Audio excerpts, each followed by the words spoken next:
Halo semuanya, apa kabarkah kalian saat ini? Ya, saya harap kalian semua dalam keadaan yang senantiasa baik-baik saja. Beberapa hari belakangan ini, saya memang terus berusaha untuk membuat pembahasan mengenai manga Mokushiro Kuneon Kishi secara konsisten. Dan akhirnya sekarang sampai juga pada chapter yang ke-19-nya. Di akhir chapter lalu, setelah mendapat serangan dari Percival, Ironset memang telah diperlihatkan berencana akan memberi serangan balasan. Serangan balasan yang dia katakan bisa memberikan rasa keputusasaan yang paling buruk. Dan di manga Mokushiro Kuneon Kishi chapter ke-19 inilah akhirnya kita bisa melihatnya. Ternyata serangan sihir yang dilancarkan oleh Ironset masih sama seperti sebelumnya, yaitu sihir berbentuk seperti bintang yang memberi dampak pemotongan. Hanya saja kalau serangan sebelumnya tidak terlalu kuat, sedangkan kali ini dampak serangannya jauh lebih luas serta jauh lebih kuat lagi. Tapi yang mengejutkannya, ketika Ironset sudah melancarkan serangannya, ayah Anne yang telah sadar malah berlari menuju ke tempat putrinya berada. Padahal dia tahu jika di tempat itu akan mendapat serangan dari Ironset. Dan karena mereka semua tidak terlalu siap dengan serangan itu yang pada akhirnya tidak bisa menghindar, membuat Percival, Nasian, Anne serta ayahnya harus berakhir terkena serangan telak dari sihir milik Ironset ini. Sedangkan di sisi lain, Doni yang kabur sendirian diperlihatkan kalau dia masih berlarian di wilayah kota Sistana. Berlarian sambil terus menghindari monster yang tercipta dari diaktifkannya relik peti mati kegelapan abadi. Dan tentu saja melihat banyaknya monster yang berada di kota Sistana membuat Doni merasa sangat kesal. Sebab hal itu membuat dia tidak bisa leluasa untuk segera pergi meninggalkan kota Sistana seperti keinginannya. Dan di saat Doni tengah kesal inilah tiba-tiba dia mendengar teriakan meminta tolong. Teriakan minta tolong dari sepasang ibu dan anak yang terjebak di dalam sebuah bangunan. Dan mereka tidak bisa serta tidak berani keluar. Karena di luar bangunan itu juga terdapat monster yang siap memangsa mereka jika sepasang ibu dan anak itu keluar. Melihat hal itu tentu saja Doni menjadi sangat bimbang. Bimbang serta bingung harus melakukan apa. Pasalnya dia pada awalnya sangat ingin segera keluar dari dalam kota Sistana. Tapi di sisi lain Doni juga tidak bisa begitu saja meninggalkan sepasang ibu dan anak yang sedang membutuhkan pertolongan. Karena kalau dia meninggalkan mereka maka sama saja dirinya mengkhianati impiannya yang ingin menjadi seorang kesatria suci. Sebab mana ada kesatria suci yang akan meninggalkan warga yang tengah kesulitan. Dan itulah yang membuat Doni bimbang dengan apa yang harus dia lakukan. Kalau sekarang Doni diperlihatkan sedang bimbang, berbeda halnya dengan apa yang dialami oleh kelompok Percival. Soalnya mereka semua sekarang tengah kewalahan setelah menerima serangan dari Ironset. Dan dari semua orang cuma Anne lah yang tidak mengalami luka serius. Soalnya dia dilindungi oleh ayahnya, meski ayahnya harus menahan dengan tubuhnya sendiri. Tapi yang mengejutkannya ternyata luka-luka yang mereka dapatkan langsung mendapat perawatan dari para mini Percival. Itu artinya meski nyawanya sendiri sedang terancam, Percival masih memikirkan teman-temannya. Makanya dia berusaha sekuat tenaga melindungi teman-temannya agar bisa tetap aman. Akan tetapi jika teman-temannya lebih aman, keadaan Percival malah yang paling mengkhawatirkan. Sebab ternyata dia telah tertangkap. Tertangkap oleh Ironset yang merupakan ayahnya sendiri.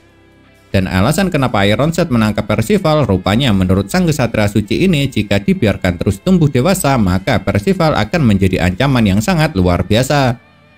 Oleh sebab itu ancaman tersebut menurut Ironset harus segera dimusnahkan sebelum tumbuh menjadi semakin kuat lagi.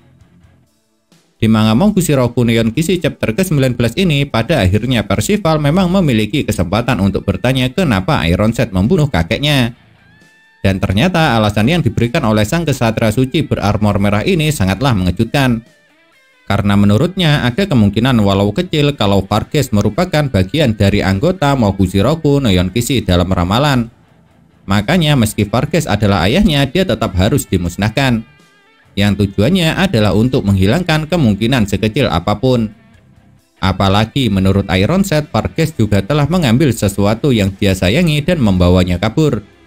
Dan itu bagi Ironset merupakan sebuah pelanggaran berat yang memang pantas mendapat hukuman sebuah kematian. Dan karena kedua alasan itulah kenapa Ironset tega membunuh Varghese walaupun dia merupakan ayah kandungnya sendiri. Anne yang memang dalam kondisi paling baik karena mendapat perlindungan dari ayahnya setelah melihat keadaan Percival, tentu saja dia langsung berusaha untuk menolongnya. Apalagi berkat Percival pula lah ayahnya tidak mendapat luka parah. Karena sang tokoh utama kita ini melindunginya dengan menggunakan kekuatan sihirnya. Tapi sayangnya serangan yang dilancarkan oleh Anne dengan sangat mudah dipatahkan. Bahkan Ironsight tidak perlu melihat untuk melakukannya. Namun ternyata apa yang Anne lakukan ini bukan hanya semata-mata cuma untuk berusaha menolong Percival saja. Melainkan dia juga memiliki tujuan lain, yaitu agar Percival mendapat waktu untuk melancarkan serangan sihirnya pada relik peti mati kegelapan abadi. Hanya saja lagi-lagi serangan Percival masih tidak mampu memecahkan relik tersebut. Malahan sang tokoh utama kita ini harus kembali mendapat luka karena dibanting dan setelah itu telapak tangan kanannya ditusuk dengan pedang oleh Ironsight. Pastinya melihat kekejaman yang dilakukan oleh Ironsight pada Percival membuat Anne serta Nasian sangat ingin menolongnya. Tapi sayangnya pergerakan mereka harus terhenti lantaran teror yang disebabkan oleh Ironsight. Bahkan saking takutnya selain sampai menjatuhkan rapiarnya, kaki Anne juga diperlihatkan bergetar dengan hebat. Dan setelah itulah Ironsight dengan tega terus menyiksa Percival yang memang sudah tidak berdaya lagi. Di manga Mokushi Roku no Yonkishi chapter ke-19 ini, saat menyiksa Percival, Ironsight memang mengatakan jika ritual ini berhasil dan terselesaikan, maka Lioness yang menjadi duri yang ada di sisinya akan hancur. Dan jujur saja, saya sendiri masih bingung kenapa di cerita Mokushi Roku no Yonkishi ini, kerajaan Lioness yang dipimpin oleh Meliodas dimusuhi oleh para kesatria suci bawahan Arthur. Padahal Meliodas serta anggota Nanatsu no Taizai yang dulu telah menyelamatkan Britania akibat ulah dari Raja Iblis. Dan kelompok Meliodas pula lah yang kala itu juga telah menyelamatkan Arthur. Namun Meliodas yang dulu menjadi pahlawan, sekarang kerajaan yang dipimpinnya malah berakhir dimusuhi oleh para kesatria suci bawahan Arthur. Orang yang dulu merupakan temannya sekaligus yang pernah diselamatkannya. Apa yang dilakukan Ironsight pada Percival di chapter ini memang sangatlah kejam. Bagaimana tidak? Dia bahkan terus saja menghajar Percival meski sang tokoh utama kita ini sudah tidak berdaya. Dan mengerikannya lagi, ketika mini Percival mencoba menyembuhkan luka-luka yang dialami oleh Percival, hal itu juga tidak diizinkan oleh Ironsight. Sebab para mini Percival ini langsung saja dihancurkan dengan cara menginjaknya. Dan ketika dia melakukan hal itu, yang diinjak bukan hanya mini Percival saja, melainkan tangan Percival juga ikut serta terinjak. Memang benar para mini Percival yang tersisa berusaha menghentikan apa yang ingin dilakukan oleh Ironsight. Namun apa daya, semua itu seperti sama sekali tidak berarti. Pasalnya Ironsight malah diperlihatkan tanpa ragu sedikit pun melanjutkan tujuannya. Tujuannya untuk menghabisi Percival. Makanya dia di chapter ini Ironsight ditunjukkan tanpa ragu sedikit pun menancapkan pedangnya pada dada Percival yang sudah tidak berdaya lagi itu. Tentu saja melihat apa yang dilakukan oleh Ironsight membuat Anne serta Nasian merasa sangat sedih. Sedih karena tidak bisa melakukan apapun untuk menolong. Dan yang menyedihkannya lagi, setelah Percival dadanya ditusuk, para mini Percival seketika itu juga langsung menghilang. Seperti menandakan kalau Percival sudah meninggal. Sebab kalau pengguna sihirnya sudah tiada, maka secara otomatis apa yang tercipta dari sihirnya akan ikut menghilang juga. Tapi benarkah Percival telah tewas? Seharusnya hal itu tidak mungkin terjadi. Soalnya dia merupakan tokoh utama dari manga ini.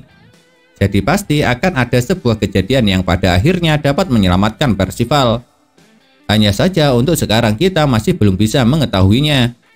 Dan untuk mengetahuinya caranya adalah dengan menunggu lanjutan ceritanya di chapter-chapter selanjutnya.